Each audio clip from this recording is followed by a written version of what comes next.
में मार खाएंगे तो ये कल्याण दा है, इनके नेतृत्व में हम वहां जाएंगे, उनके साथ खड़े होंगे, क्योंकि गद्दारी नहीं करते। और जब वक्त ये ऐसा आया हुआ हो जब हमें हराया गया, हम हारे नहीं बंगाल में, हमें हराया गया, सब कोई मिलकर के हराया, केवल 32 लाख का अंतर था। उस 32 लाख में 27 तो एजुकेशन का था, ऊपर 6-7 लाख लोग को अलग से वोट में डाला गया। इसलिए ये ना समझे बीजेपी, जिस प्रकार से झूठे वादे किए थे कि अगले महीने से 3,000 रुपया देंगे, 12-12 कागज का फॉर्म दिया हुआ है।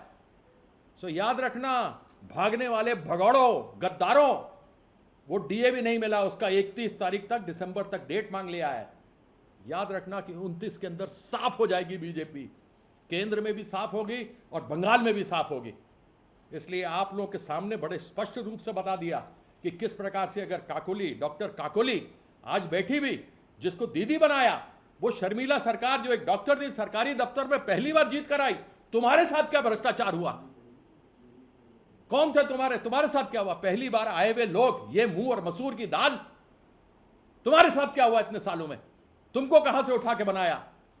और काकोली दासीदार 3 इलेक्शन हार गई थी, 5 इलेक्शन हारी थी, उसके बाद भी दीदी उसको देखकर एमपी बनाया।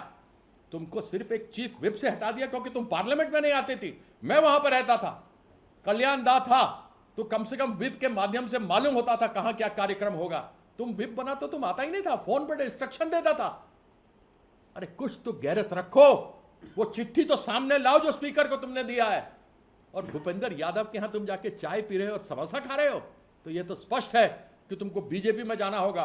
तुम अलग गुट में खड़ा नहीं हो सकता, क्योंकि यह कानून में, संविधान में लिखा हुआ है। या तो यह बताओ तुम्हारा अध्यक्ष कौन है पार्टी का, क्या तुम इलेक्शन कमीशन में रजिस्टर्ड हो, यह बताओ। ये सारी चीजें उनसे जानना चाहते हैं। तो इसलिए इन गद्दारों को जाना है जाए, लेकिन कभी तृणमूल का नाम मत लेना।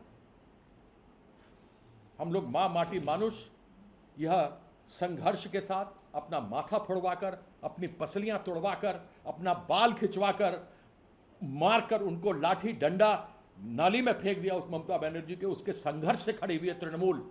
जब विरासत में नहीं मिली है पार्टी, और एक बार फिर जब शेरनी घायल होती है ना, तो ज्यादा खतरनाक होती है। देखना आगे आने वाले इस वक्त में क्या